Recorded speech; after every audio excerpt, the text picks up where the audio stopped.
하나님의 말씀 요한복음 15장 1절부터 11절에 있는 말씀입니다. 요한복음 15장 1절부터 11절까지 한 절씩 교독합니다. 스크린에 나와 있으니까 스크린을 보고 한 절 한 절씩 교독하도록 그렇게 하겠습니다.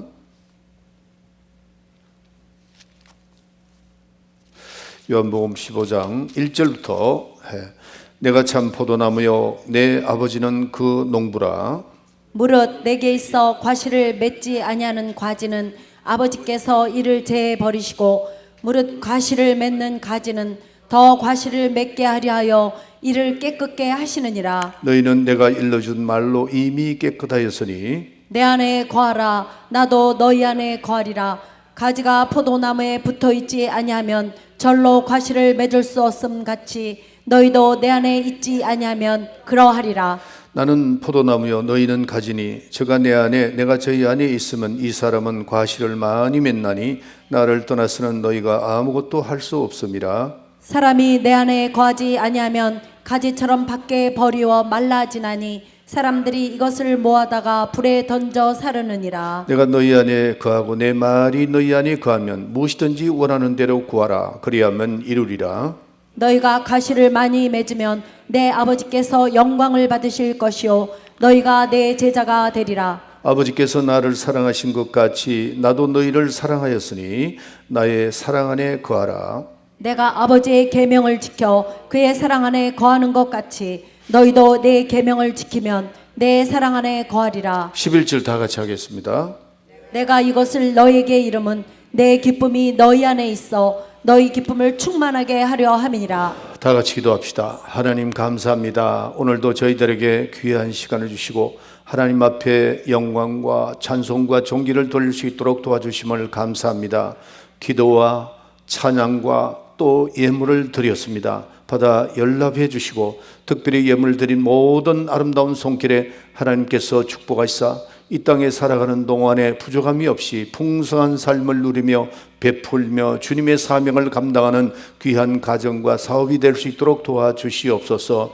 이 물질이 주님 뜻대로 잘 사용되게 해 주시옵소서. 하나님 아버지 부족한 종 입술에 기름을 부으사 말씀의 능력과 지혜와 권능을 허락하시사 하나님 말씀을 잘 대언하게 하시고 듣는 모든 분들이 성령으로 들어 그 말씀이 내 영혼의 생명의 양식이 되게 주시옵소서. 예수의 이름으로 기도하옵나이다. 아멘. 아멘.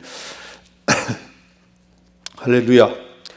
오늘 이 본문 말씀을 가지고 꼭 성공해야 할 일이다 하는 제목으로 여러분에게 말씀드리길 원합니다. 제가 이제 원래 꼭 목회 34년 됐어요. 이곳에서 34년, 또 우리 교회도 딱 34년 됐습니다. 제가 와서 개척하고 또 이제 건축도 했기 34년인데 34년 동안 목회를 하면서 제 마음에 이렇게 이거는 꼭 해야 된다. 또 우리 성도들이 꼭 이렇게 해야 된다 하는 그 마음이 있었습니다. 그게 뭐냐면은 다른 게 아니고 주님과의 관계입니다.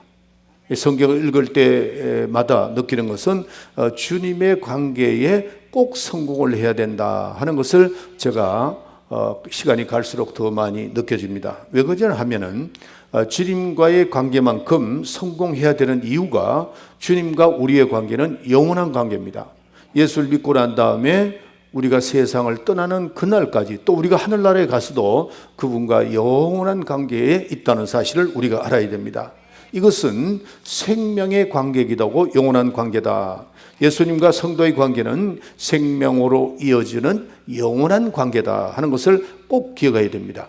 그렇기 때문에 우리가 이것 때문에 죽느냐 사느냐 성공이냐 실패냐 이게 바로 주님의 관계라는 것을 꼭 기억하셔야 됩니다. 세상 사람들이 이제 이 땅에 와서 목표를 정해놓고 살아가죠. 무엇인가 이루려고 성공하려고 노력합니다. 나름대로 뭐 그렇지 않는 사람도 있지만은 거의가 어떻게 하면 내가 성공할까, 세상에서 성공할까 이런 생각을 많이 하게 되는데 그 성공까지는 좋지만은 세상에서 이룬 것은 우리가 이 땅에 살아가는 동안은 다 끝이 납니다. 그런데 우리가 영원한 관계에서 꼭 성공해야 될 것을 뒤로 미루거나 안 하는 사람들이 굉장히 많다는 거죠. 우리는 영원한 관계를 깊이 생각해야 됩니다. 그래서 주님과 나와의 관계는 생명의 관계고 영원한 관계이기 때문에 내가 꼭 이것에 성공해야 되겠다 하는 것을 기억하셔야 됩니다. 본문 말씀 오늘 5절에 보면은 나는 포도나무요 너희는 가지니 그가 내 안에 내가 그의 안에 거하면 사람이 과실을 많이 맺나니 나를 떠나서는 너희가 아무것도 할 수 없다. 그렇게 말씀하고 있습니다. 예수님은 영원한 생명이십니다. 나는 길이요 진리요 생명이다. 그렇기 때문에 영원한 관계, 영원한 생명의 관계를 유지하려면 그분과의 관계가 계속해서 잘 지속이 되어야 된다 하는 겁니다. 이 영원한 생명의 관계에서 요한일서 1장 1절부터 4절에 있는 말씀 읽어주세요. 태초부터 있는 생명의 말씀에 관하여는 우리가 들은 바요 눈으로 본 바요 주목하고 우리 손으로 만진 바라 이 생명이 나타내신 바 된지라 이 영원한 생명을 우리가 보았고 증거하여 너에게 전하노니 이는 아버지와 함께 계시다가 우리에게 나타내신 바 된 자니라 우리가 보고 들은 바를 너에게도 전함은 너희로 우리와 사귐 있게 하려 함이니 우리의 사귐은 아버지와 그 아들 예수 그리스도와 함께 함이라 우리가 이것을 쓰면 우리의 기쁨이 충만케 하려 함이로라. 아멘.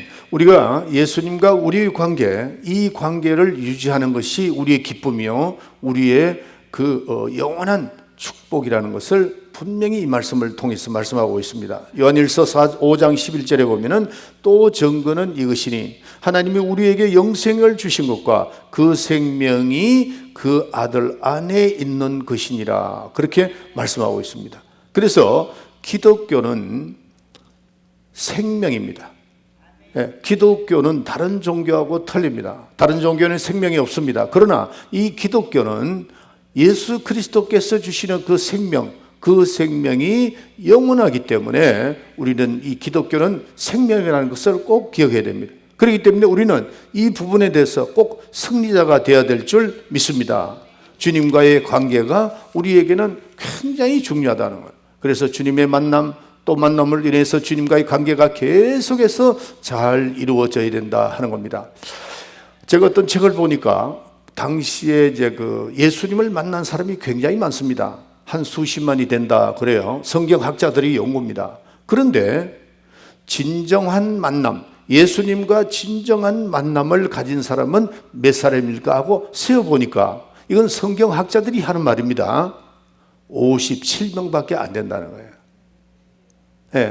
그 참 재밌는 조사였습니다. 성경학자들이니까 뭐 믿을 수도 있고 안 믿을 수 있지만은 그만큼 소수라는 거죠. 소수. 많은 사람들이 예수님 가까이 갔고 또 예수님과 대화도 했고 그런데 그 중에 소수의 무리 성경학자들이 연구해 보니까 57명밖에 안 되더라 하는 겁니다. 근데 보면은 성경에 보면 그게 나와 있습니다. 나와 있는 게 예화를 들어서 나와 있죠. 성경에 보면은 마가복음 5장에 보면 혈류병 여인입니다. 많은 사람들이 거기에 모여 있었습니다. 많은 사람이 모여 있었지만은 예수님을 진정으로 예수님 얼굴도 보고 예수님 만져보기도 하고 예수님과 대화해보기도 했는데 진정으로 만난 사람이 소수더라는 거죠. 이 혈류병 환자가 어떻게 됐죠? 이 여인은 주님 가까이 가지도 못했어요.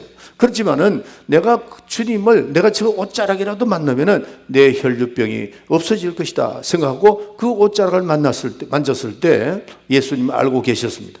그래서 제자들에게 내 옷을 만진 사람이 있다. 그러니까 아닙니다. 많은 사람들이 왔다 갔다 하니까 이렇게 된 거죠. 아니다. 믿음으로 내 옷을 만진 자가 있다. 그렇게 말씀하셨어요. 많은 사람들이 거기에 있었지만은 진정으로 주님을 믿음으로 만났던 사람은 이 혈류증 그 환자 외에 몇 명이 더 있겠습니까?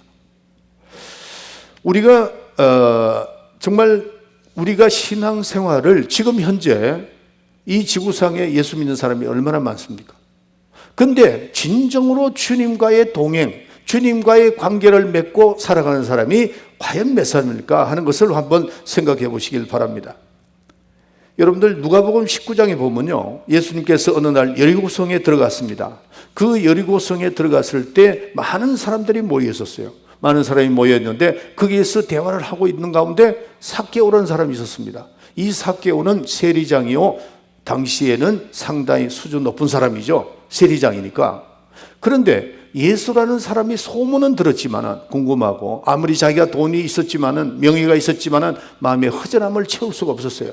그래서 예수라는 분을 한번 만나야 되겠다 하고 가보니까 사람들이 너무 많이 둘러서 있으니까 어떻게 해서 내가 저분을 봐야 되겠다 하는 그 믿음을 가지고 뽕나무 위에 올라간 겁니다. 뽕나무 위에 올라가서 주님을 바라보면서 그 말씀을 청중할 때 예수님께서 너희 집으로 내려와라. 누가복음 19장 5절, 누가복음 19장 9절에 나와 있죠. 그러니까 예수님이 뭐라고 말씀하시냐면 내가 오늘 너희 집에 거하리라, 유하리라.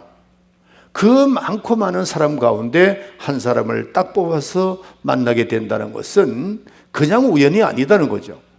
삭개오가 정말 주님이라는 사람이 도대체 누군가 하고 가까이 가서 주님을 만나게 되는 겁니다. 자, 우리는 신앙생활하는 건요, 우리가 지금 예수 믿고 난 다음에 신앙생활을 이론적으로 믿지 마세요.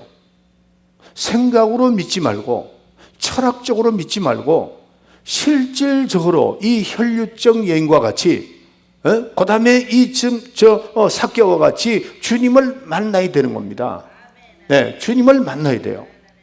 우리가 신앙생활 하는데 우리가 신앙생활 하는데 그냥 예수님 만나고 그게 아니고 주님을 만난 다음에 어떻게 교통하라는 거죠. 관계가 이루어져야 됩니다. 그래야 바로 그가 인생의 승리자가 되고 믿음의 승리자가 될 수 있습니다. 자, 그런데 예수님을 가장 가까이 있었던 사람 중에 떠나간 사람이 있죠. 가룟 유다입니다. 가룟 유다는 12제자 중에 재정을 맡았습니다. 보통 교회도 재정을 맡기면 굉장히 신뢰하는 사람을 맡기죠. 예수님 맡겼습니다. 그런데 그가 어떻게 했죠? 좋은 선생으로 알았죠. 예수님을. 그러면서 그가 예수님을 파는 겁니다. 이런 일들이 우리에게 많습니다. 예수 믿다가요, 오늘 갑자기 나 예수 안 믿어 그러고 가 떠나는 사람이 얼마나 많은지 몰라요. 그는 진정으로 예수님을 안 만난 겁니다. 가룟 유다는 그냥 인격적으로 아니면 좋은 선생으로 아니면 좋은 선지자로 이렇게 봤지 하나님의 아들로 보지 않았다는 거죠. 그는 하나님의 아들로서 예수님을 만난 게 아닙니다. 우리는 오늘 여러분들 한번 생각해 보세요. 내가 지금 과연 그분이 하나님의 아들이시고 그는 우리의 구세주시고 그냥 이론적으로 만나는 것이 아니고 체험적으로 만나고 은혜스럽게 그분을 만났다면 과연 우리는 어떻게 될까 하는 것을 생각해 봐야 됩니다. 오늘 여러분들이 말씀을 듣고 난 다음에 내가 이론적으로 아니면 학식적으로 아니면 다른 어떤 철학적으로 생각적으로 주님을 생각하고 내가 그 주님의 이론을 그렇게 안 됩니다. 떠나갈 수 있다는 것을 아셔야 돼요. 가룟 유다도 떠나갔잖아요. 가장 예수님이 이적과 표적을 나타내는 것도 봤습니다. 오병이의 이적을 일으키는 것도 봤습니다. 중요한 것은 내 자신이 그분을 진정으로 만나야 된다는 거죠. 예수님께서 포도나무 비유를 말씀하셨습니다. 예수님은 나는 포도나무요, 너희는 가지니 그랬어요. 그러면서 말씀하시기를 나무가 이 가지가 나무에 붙어 있지 아니하면 무슨 열매를 맺겠는가 이렇게 말씀하시는 겁니다. 예수님은 나무요, 우리는 가지입니다. 만약에 떨어진다면 말라 버릴 수밖에 없습니다. 예수님을 떠난 가룟 유다의 결과는 뭐였습니까? 지옥 같지요. 실패한 인생이 되어버리고 말았습니다. 그래서 우리는 주님을 섬기다가 주님을 떠나는 순간부터 우리의 생명은 끊어진다는 생각을 아셔야 됩니다. 차단됩니다. 우리가 잘 아는 예수님의 제자 사도 바울은 어떤 사람이었습니까? 그 사도 바울 정말 하나님을 잘 섬기는 사람인데 따라다니는 사람이 여러 사람이 있었습니다. 누가도 사도 바울을 따라다녔고 다 따라다니는 제자였습니다. 그 중에 디모데 후서 4장 10절에 보면은 대만은 세상을 사랑하여 나를 버리고 데살로니가로 가고 그랬어요. 대마라는 사람이 사도 바울의 제자였습니다. 그런데 이 사도 바울 저서의 디모데 후서에 보면은 그렇게 되어 있어요. 새 사랑을 사랑하여. 사도 바울과 뭐를 했습니까? 같이 복음을 전한 사람이죠. 주님의 복음을 전했던 사람인데 세상을 사랑하여 떠나갔더라 그랬어요. 골로새서 4장 4절에 보면은 사랑받는 의원 누가와 또 데마가 너에게 문안하느니라 이렇게 말씀을 했습니다. 같이 사역을 했던 사람이에요. 어떤 이유인지는 모르지만 시험이 들었죠. 그리고 떨어져 나가버리고 말았다는 겁니다. 오늘날 많은 인생들이 예수를 믿고 난 다음에도 안타까운 것은 끝까지 주님을 모시고 성공하는 것이 아니고 나가다가 떨어져 나가는 사람이 있다는 것을 성경에 분명히 말씀하시고 우리의 주위에서도 그런 분들이 많잖아요. 우리는 우리의 삶은 하나님께서 떠난 인생, 주님의 은혜를 저버리고 떠나는 인생은 어떻게 될까요? 이 세상에서 삶은 성공할지 몰라도 영원한 세상에서는 끝나버리고 만다는 겁니다. 예수님과 우리의 관계는 영원한 관계입니다. 예수님과 우리의 관계는 영원하면서 생명의 관계입니다. 그분을 떠나면 우리는 죽습니다. 그분을 떠나서는 아무것도 할 수 없다고 그랬어요. 요한복음 15장 5절에 본문 말씀을 보세요. 나는 포도나무요 너는 가지니 저희가 내 안에 내가 저희 안에 있으면 이 사람은 과실을 많이 맺나니 나를 떠나서는 너희가 아무것도 할 수 없다 그랬어요. 할렐루야. 우리는 주님을 떠나서는 아무것도 할 수 없다는 것을 예수님이 직접 말씀하셨어요. 우리가 물고기 있죠. 물고기가 물을 떠나면 잠시 살 수는 있어요. 그러나 우리는 주님을 떠나면 그 자리에서 죽습니다. 생명이 끊어지기 때문입니다. 그래서 우리는 주님과의 관계를 성공해야 됩니다. 주님 관계를 성공할 때 우리 주 안에 있는 뭐가 있죠? 믿음이 있죠. 주 안에 있는 소망이 있습니다. 주 안에는 사랑이 있습니다. 주 안에 있는 은혜가 있습니다. 그래서 주님 안에 있는 믿음, 소망, 사랑, 은혜 이 모든 것이 우리에게 흘러넘치니까 우리는 어떻게 돼요? 기쁨이 충만하죠. 기쁨이 충만합니다. 사막을 제가 이제 그 몽고에 갔을 때 사막 그 사막들이 많잖아요. 맞는데 특별히 거기에 사막에서 나무가 자라는 데가 있어요. 자세히 가보면은 틀림없이 거기 뭐가 있느냐? 물이 있습니다. 물이 없는 곳은 사막이라도 뭐 나무가 없죠. 전부 다 사막이니까. 그러나 그 중에서도 오아시스라고 하는 그런 사막에 물이 있는데 그 물이 있는 곳에서는 나무가 자랍니다. 왜 그럴까요? 나무 밑에서 뿌리에서 올라오는 수분과 진액으로 인해서 살아가는 거죠. 그렇게 하니까 어떻게 돼요? 열매를 맺더라는 겁니다. 우리가 이 험한 세상 사는 동안에 이 세상이 정말 어렵습니다. 이 세상이 제가 청년 시대 때 뭐하고 지금 하면은 오히려 그때가 더 좋은 것 같아요. 지금은 정말 힘든 세상이에요. 그러나 아무리 힘든 세상이지만은 우리가 그 뿌리가 주님에게 이렇게 가지를 맺고 있다면은 내 나무가 내 가지가 주님에 붙어 있다면은 뭐가 열려요? 아름다운 열매를 맺힌다는 거죠. 이게 우리의 신앙입니다. 그렇기 때문에 우리는 주님과의 관계가 너무나도 중요하다는 사실을 깨달아야 됩니다. 그래서 세상에서도 우리가 성공해야 되겠지만 그보다 더 중요한 것은 주님과의 관계가 성공이 돼야 됩니다.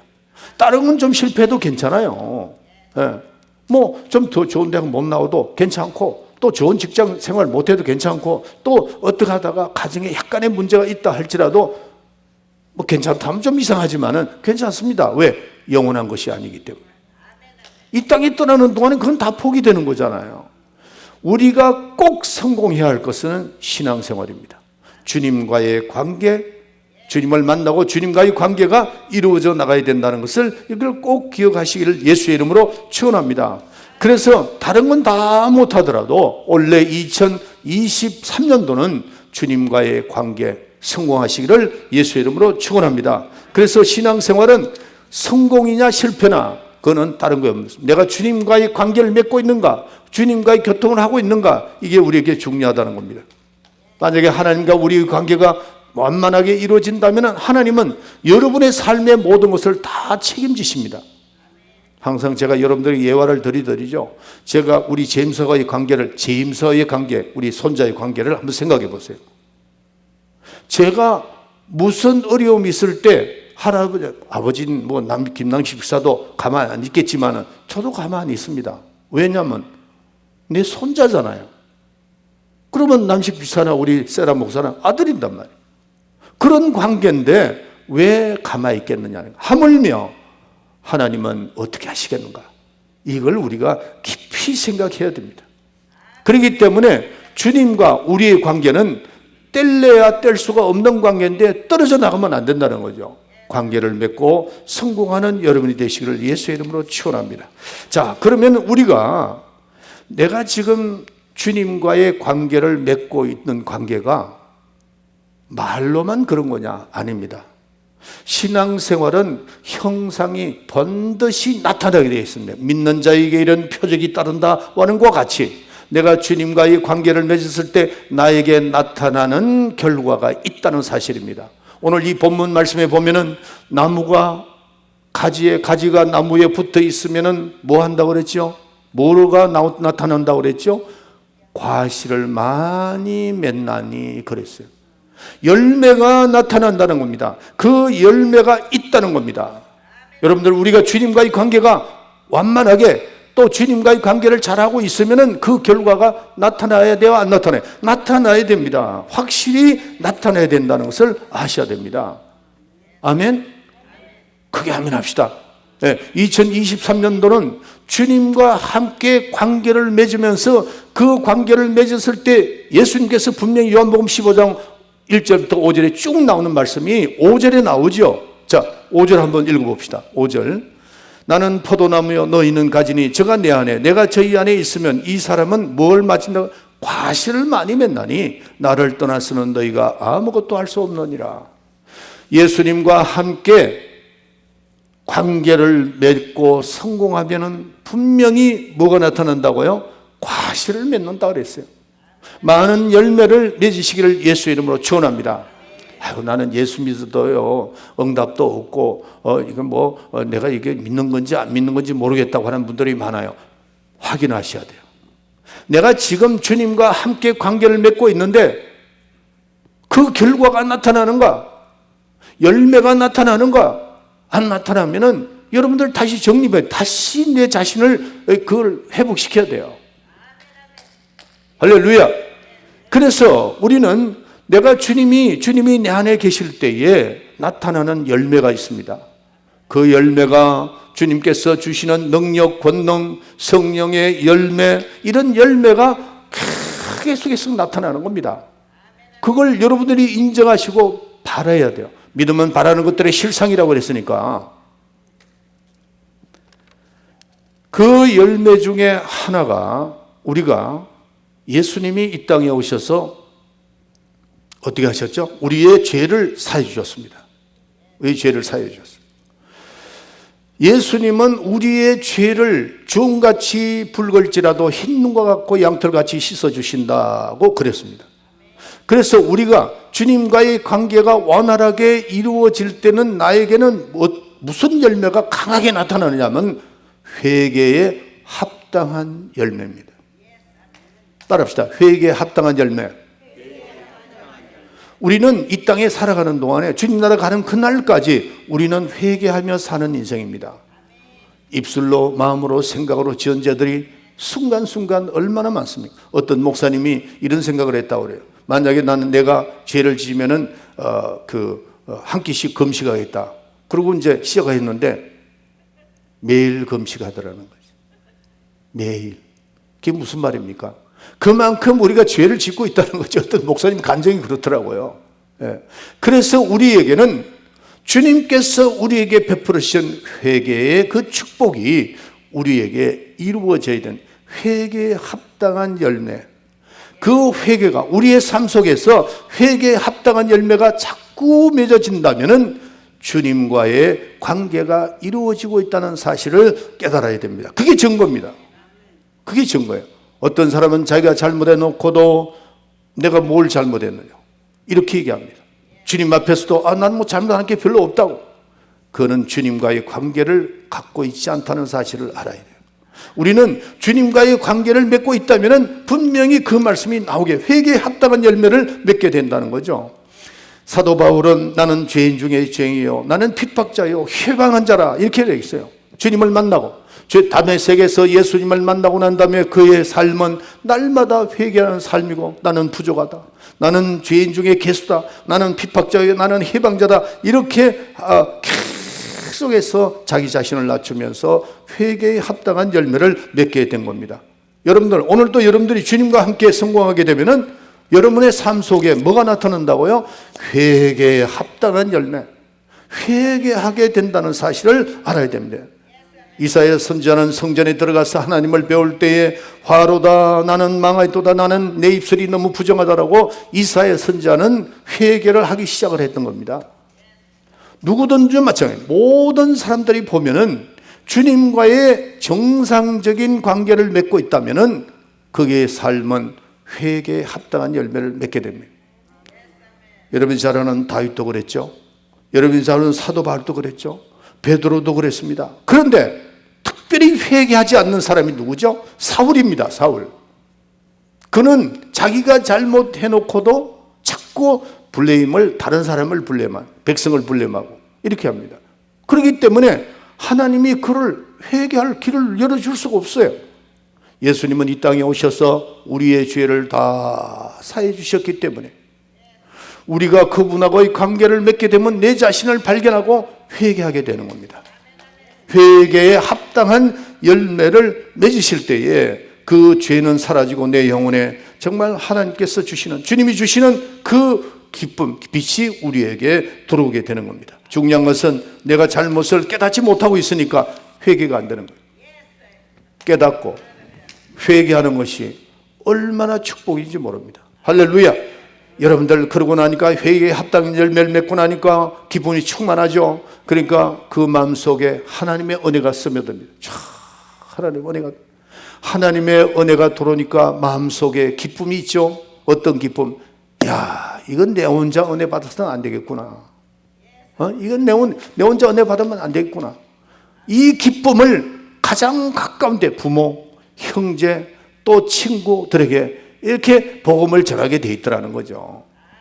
저도 82년도에 미국 와서 83년도에 은혜를 받고 난 다음에 제일, 우리 가족은 다 예수 믿으니까, 근데 제일 그랬던 게 나하고 그 친하게 치던 친구들이 생각나더라고요. 야, 이것들 그냥 하면 다 지옥 가네, 이런 생각이 들더라고요. 그래서 제가 4년 만에 한국을 나왔을 때 그 학교 다닐 때 친구들을 다 불렀어요. 다 불러서 그 8명이 불러가지고 그들에게 옛날에 한잔 하다가 헤어졌잖아요. 저도 그런 줄 알고 한잔 하는 자리를 마련했더라고. 근데 가서 앉아가지고 대화를 하면서 그 대화할 때 좀 이렇게 같이 웃고 그러면 안 돼. 심각하게, 심각해. 야, 너 왜 그러냐? 나보고 그러더라고요. 내가 너희들 보니까, 너희들 보니까 죽으면 다 지옥이야. 그러니까 한 친구가 이렇게 얘기했습니다. 야, 옛날 네가 보기 좋았다 그러더라고요. 내가 처량하게 보인다는 거예요. 내가 처량하게. 나는 저가 처량하게 보이는데 하나님의 은혜가 들어오니까요, 정말 나하고 같은 친구들, 그 영원하게 가서 같이 천국에 가서 즐겨야 될 그 친구들이 생각나더라고요. 그러니까 주님과의 관계가 완만하게 이루어진다면 우리의 마음속에는 회개에 합당한 열매를 맺게 되고, 두 번째는 전도할 마음이 생겨야 됩니다. 만약에 우리가 전도할 마음이 생기지 않는다면 주님과의 관계가 원만하게 이루어지지 않고 있다는 사실을 깨달아야 됩니다. 그렇기 때문에 우리는 주님과의 관계가 원만하게 이루어지면은 첫째, 성령의 열매가 이루어지죠. 주님의 성품이 내게 들어오죠. 아름다운 합당한 열매를 맺게 되죠. 복음을 전하는 열매가 맺게 되죠. 이렇게 되는 겁니다. 할렐루야. 자, 우리가 주님과의 관계가 성공되어지면 두 번째, 자, 7절 보세요. 7절. 너희가 내 안에 거하고 내 말이 너희 안에 거하면 무엇이든지 구하라. 원하는 대로 구하라. 그리하면 이루리라. 할렐루야. 절 보세요. 우리가 주님과의 관계가 성공되어지면 우리에게 나타나는 것이 뭐냐면 반드시 기도의 응답이 이루어집니다. 만약에 여러분들이 구해도 이루어지지 않고 또 응답이 없다면 주님과의 관계가 완만하게 진행되지 않고 있다는 거죠. 주님과의 관계가 성공되지 않고 있다는 사실을 깨달아야 됩니다. 여러분들이 만약에 주님과 동일하게 주님과 같이 동행하며 또한 관계를 맺고 있으면은 첫째 우리는 주님의 나를 향한 뜻을 알게 됩니다. 아, 하나님이 나보고 어떻게 하라는구나 하고 깨닫게 돼요. 두 번째로는 우리 가정, 왜 하나님께서 우리 가정을 주셨지? 이 가정을 통해서 하나님이 원하시는 것을 깨닫게 된다는 거죠. 주님의 뜻을 깨닫게 되고, 이게 얼마나 행복한 것입니까? 그래서 우리는 기도 응답이 우리에게 이루어지는 것이 나의 생각과 나의 마음이 주님의 그 보좌에 연락돼야 됩니다. 그리고 우리에게는 응답이 있어야 돼요. 기도를 하는데도 응답이 없습니다. 그러면은 그 자체는 하나님과 주님과의 관계를 원활하게 맺지 못하고 있다는 사실입니다. 우리는 분명히 여기에 분명히 7절에 나온 말씀은 너희가 내 안에 거하고 내 말이 너희 안에 거하면은 무엇이든지 구하라 그랬잖아요. 주님 말씀이에요. 이 진리입니다. 여러분의 삶 속에 2023년도에는 여러분들이 기도하는 것마다 주님이 응답하시기를 예수의 이름으로 축원합니다. 그렇게 하기 위해서는 어떻게 돼요? 내가 주님 안에, 주님이 내 안에 거하고 그분의 말씀이 내 안에 거하고 무엇이든지 구하라. 그러면 이루리라. 이 약속의 말씀을 믿어야 됩니다. 우리 교인들은 특별히 제가 사역하는 그 현장 속에서 어떤 것이 일어났던 것을 너무나도 알고 있잖아요. 죽어가는 자들도 살려놓고 또한 가난한 자도 부유케 해놓고 주님께서 말씀하신 그 약속의 말씀을 다 이루어주고 계신다고요.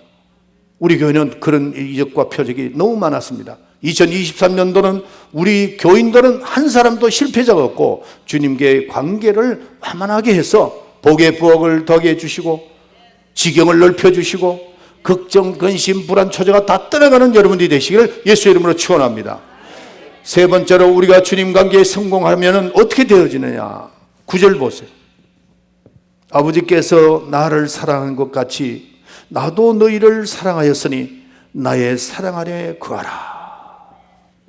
내가 주님 안에 거하게 되면은 주님과 같은 그런 제가 이게 오늘 이쪽이 이빨이 좀 그랬어요. 죄송합니다. 좀 부어가지고 혀가 잘 안 나와요. 그러니까 조금 이상한 것 같은데 이해하세요.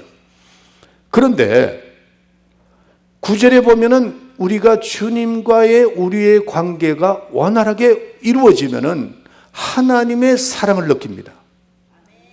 주님의 사랑을 느낍니다. 분명히 여기 9절에 나와 있잖아요. 아버지께서 나를 사랑한 것 같이 나도 너희를 사랑하였으니 나의 사랑 안에 거하라. 여러분 주님과 함께 지금 현재 한번 생각해보세요. 야, 주님이 나를 정말 사랑하네. 나를 인도하시네. 나를 이렇게 보호하시네. 나만을 어떤 분들은 이래요. 목사님, 교회에서요 제가 그 주님의 사랑을 다 받는 것 같아요. 그리고 나만을 사랑하는 것 같아요. 그분이 겉으로는 볼 때는 뭐 그렇게 성공하는 것 같지 않는데 그런 걸 느낀다는 거죠. 주님은 저를 사랑하는 것 같고. 맞습니다. 그게 맞습니다. 10자녀가 있잖아요. 부모가 사랑하지 않는 자녀가 어디 있어요. 그런데 그 10자녀 전부 다가 엄마를 볼 때, 아버지를 볼 때는 나만 사랑하는구나, 그걸 느끼는 거죠. 부모의 사랑이 변했나요? 아닙니다. 절대 아닙니다. 그러니까 3자녀가 됐든 10자녀가 됐든 다 부모는 똑같이 사랑하고 변하지 않습니다. 그런데 이 사랑이 어떤 사람은 이 사랑이 변함없는 사랑이 되고 어느 날 갑자기 가다가 주님이 나를 사랑하지 않는 것 같다고 또 섭섭하게 생각하고 그러는데 그렇지 않습니다. 오늘도 주님은 여러분을 사랑합니다. 여러분들이 주님과의 관계가 성공이 되면은 하나님의 사랑을 느끼게 돼 있어요. 그래서 느껴야 됩니다. 이 사랑이 영원한 사랑이니까요. 그 사랑을 원래도 충만하게 느끼시길 예수의 이름으로 축원합니다. 제가 우리 총회에 제일 오래 있었잖아요. 김광신 목사님이 일기 제자니까 제일 오래 있었습니다. 선교사들을 제일 많이 단일 교단으로서는 제일 많이 했습니다. 그래서 LA 가면은 그 탈버 신학교라고 있어요. 김광신 목사님 졸업한 그 탈북 신학교에서 김광신 목사님에게 가장 선교를 많이 한 사람이 주는 그 명예 박사를 줬습니다. 원래 미국은 명예 박사를 잘 안 줍니다. 한국은 명예 박사를 잘 주는데 미국은 그분의 그 삶이 정말 명예롭고 그렇지 않은 사람 주지 않습니다. 그런데 김광신 목사님 드렸어요. 왜 그랬느냐면은 선교를 단일 교단으로서 세계에서 가장 많이 했습니다. 지금 러시아에 1000교회를 세워놓고 그분이 떠났습니다. 1000교회면요 100교회도 가기 힘든데 1000교회입니다. 그런데 제가 이스라엘 갔을 때 그 이스라엘에서 제가 뚜레스티아스를 했는데 아무도 모르게 갔는데 그때 이순희 전도사, 그 다음에 올가 권사, 그 다음에 차도리 선교사 세 사람을 보냈잖아요. 그 후배들을 만나게 되고 그 후배들이 인도해주고 그랬어요. 얼마나 감사해요. 그런데 그 선교사들이 갈 때에 은혜교회에서 갈 때요 그 사람들이 가정에 무슨 실패하고 간 거 아닙니다. 정말 그 주님의 사랑이 너무나 뜨겁고 강렬하니까 견딜 수가 없는 거죠. 가정을 뒤로하고 자기 사업을 뒤로하고 다 들어간 겁니다. 사랑하는 성도 여러분, 우리는 신앙생활 할 때 하나님에 대한 그 사랑이 없으면 신앙이 가다가 식어집니다. 주님과의 관계를 원만하게 하게 되면 하나님의 사랑을 느낍니다. 하나님의 사랑을 내가 나를 어떻게 인도하는 것을 느끼게 된다는 거죠. 여기 지금 분명히 나와 있잖아요. 아버지께서 나를 사랑한 같이 나도 너희를 사랑하였으니 내 사랑 안에 거하라고 그렇게 말씀하고 있습니다. 제가 며칠 전에 우리 장로님 한 분하고 한국에 뚜레스티아스를 제가 이제 자꾸 딜레이를 좀 시켰더만은 이분이 조금 화가 났어요. 아유 목사님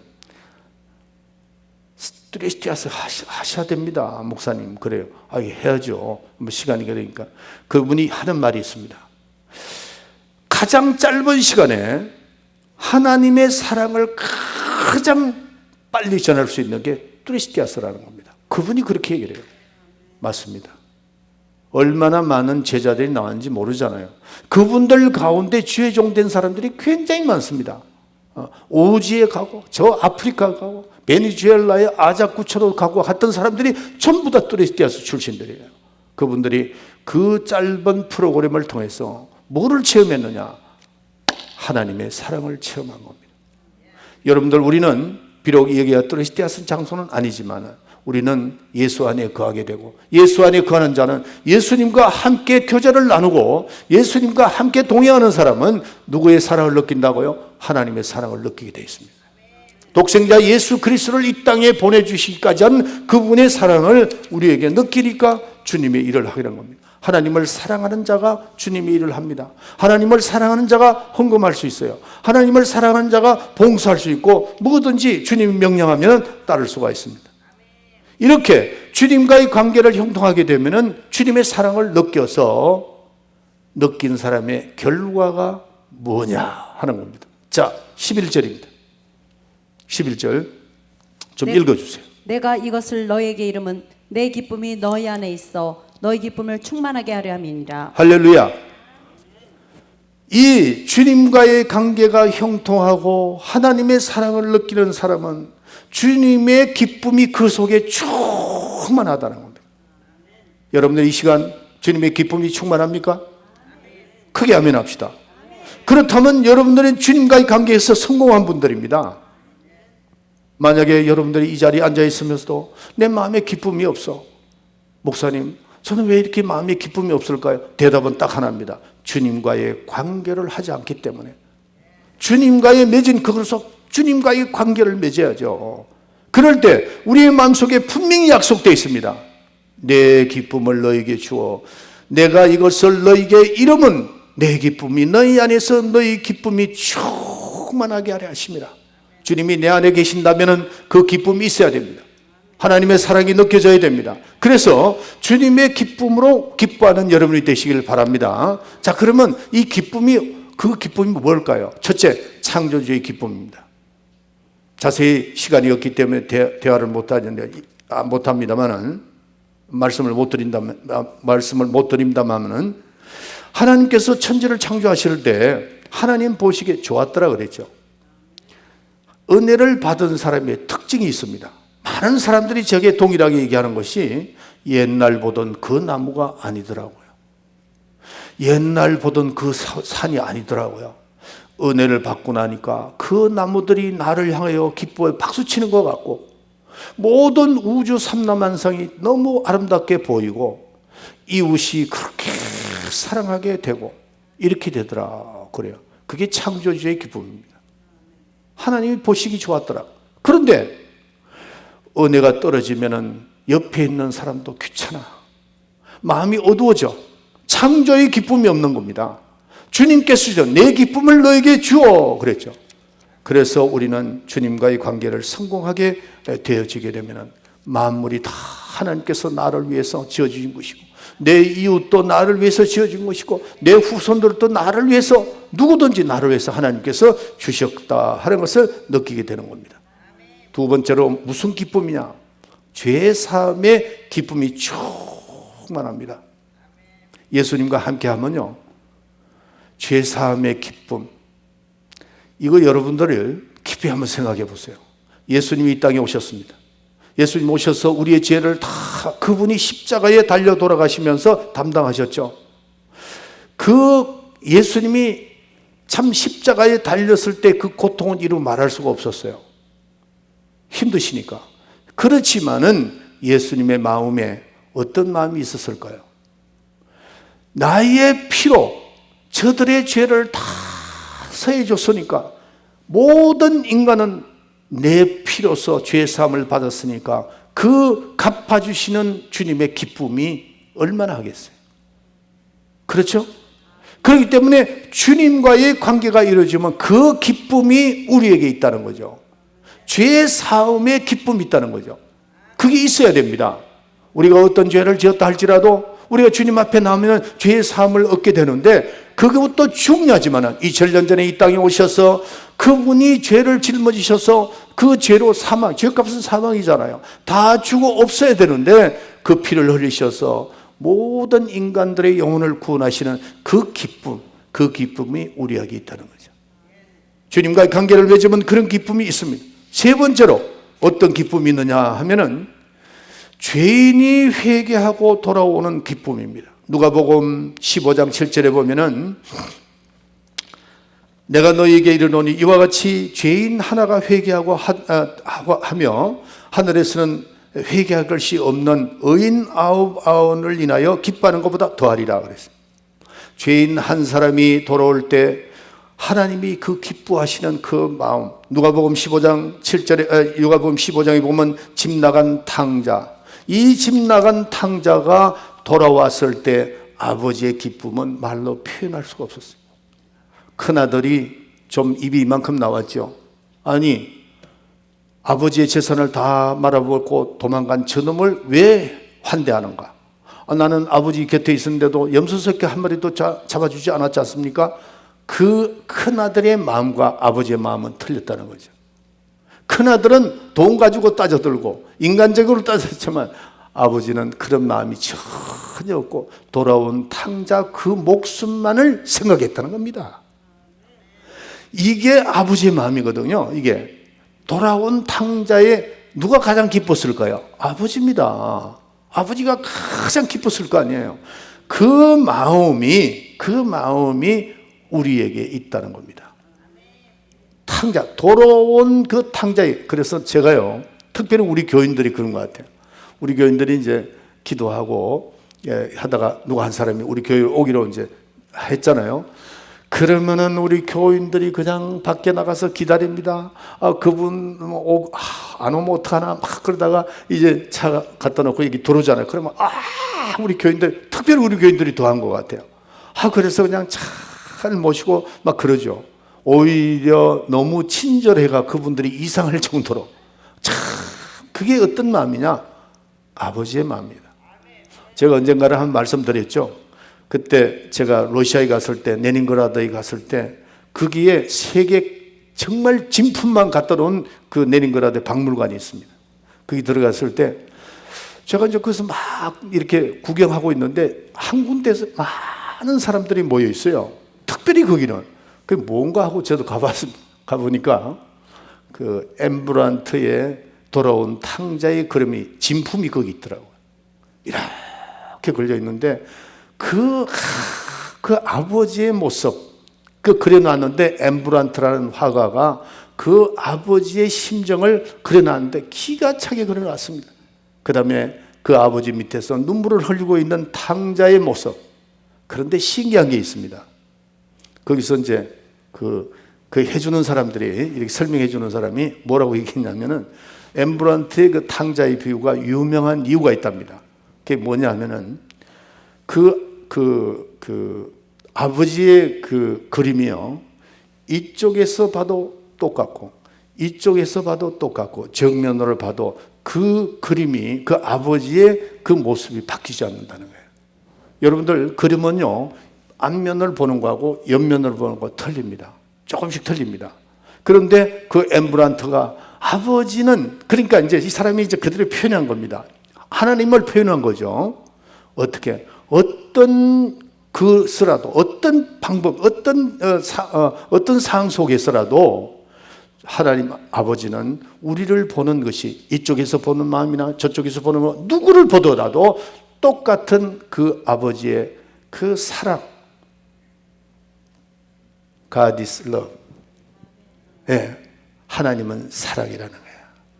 할렐루야. 근데 놀라지 않네. 나는 그 그림 앞에서 가슴이 찡하더라고. 그 하나님의 그 심정을 그려놨잖아요. 하나님의 심정을. 그렇기 때문에 아버지의 그 심정을 그린 게 탕자의 비유입니다. 그런데 우리가 그 기쁨이 뭐냐? 한 영혼이 천하보다도 귀히 여기고 그 아버지가 확수고대하던 그 영혼이 그런 그 심정을 우리는 깨닫고 경험해야 된다는 거죠. 할렐루야. 예, 여러분들 정말 여러분들은 원래는 주님과 동행하고 주님과의 관계 속에서 승리하는 여러분이 되시기를 예수의 이름으로 축원합니다. 할렐루야.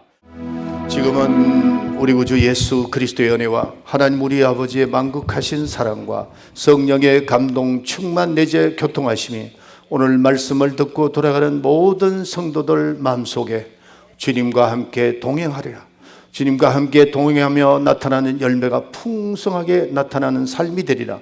마음이 결심하고 돌아가는 우리 사랑하는 성도들 머리 위에 지금으로부터 영원토록 함께 있을지어다. 아멘.